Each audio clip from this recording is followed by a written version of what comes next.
While the world obsessively dissects boomers and millennials, or treats Gen Z like a fascinating new species, there is an entire generation in the middle that remains almost invisible. They don't trend on TikTok, they don't dominate headlines, and they rarely complain.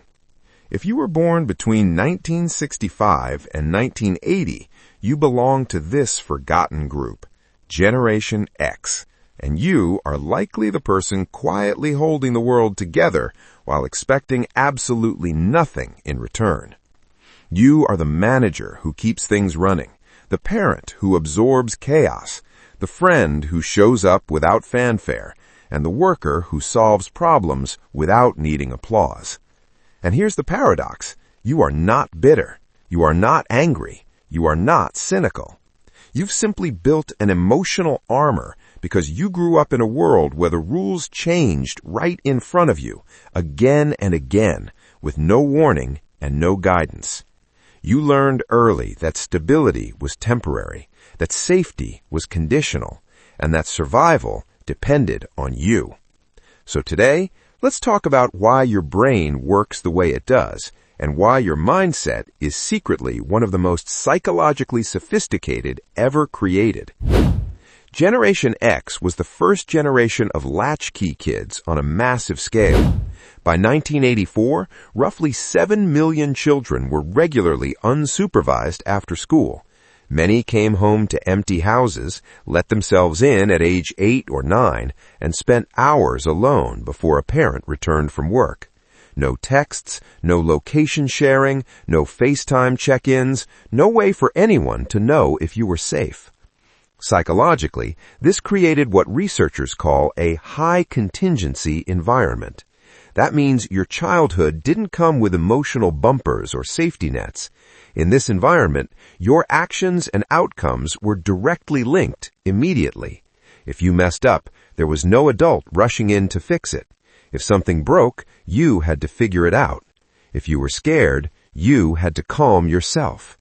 Your brain learned to predict consequences in real time long before your peers today ever had to.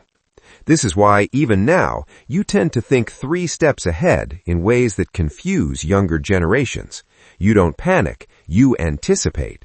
You don't react, you prepare.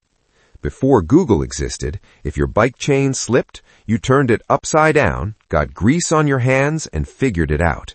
If the TV flickered, you smacked it, twisted the antenna, and experimented until it worked.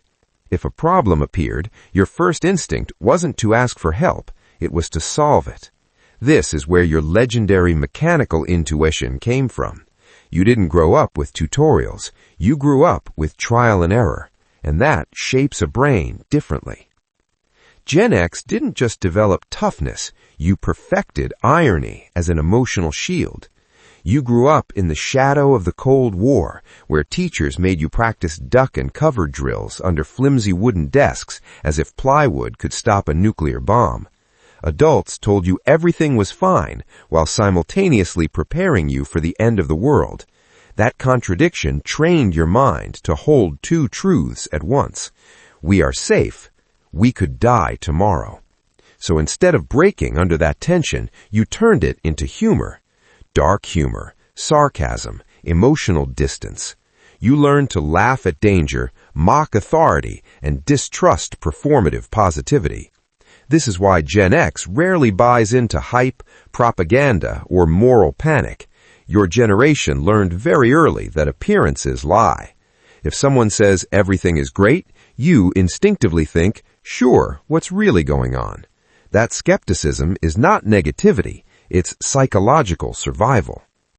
You watched your parents' generation get crushed by corporate restructuring, layoffs, and downsizing. Many of them worked 30 years at one company, only to be discarded like they were replaceable. So you learned a brutal lesson. Companies are not loyal. Instead of loyalty to institutions, you became fiercely loyal to your own competence. Your mindset became, I can't control layoffs, but I can control being the most valuable person in the room. You respect real skill, not fancy job titles. If someone doesn't actually know what they're doing, you don't care how senior they are. You lose respect instantly. You'd rather work with a competent nobody than an incompetent executive. This is why Gen X often becomes the silent backbone of workplaces, doing the hard work while others get the credit. You don't need praise, you need results. You are probably a lurker on social media, not because you don't have opinions, but because you instinctively understand something younger generations haven't quite grasped yet. You grew up when privacy was the default. There were no digital footprints, no permanent online records, no public performance of identity. So your brain still operates on this rule. The less people know about you, the safer you are. You don't overshare. You don't post your life for validation. You don't need strangers to witness your happiness. Instead, you practice private self-consciousness. You ask, how does this feel to me? Not, how will this look to others? This makes you emotionally grounded in a world addicted to attention. Here's the paradox at your core. You are the most independent generation, yet the most quietly collaborative. You will show up for a friend at 3 a.m. without drama.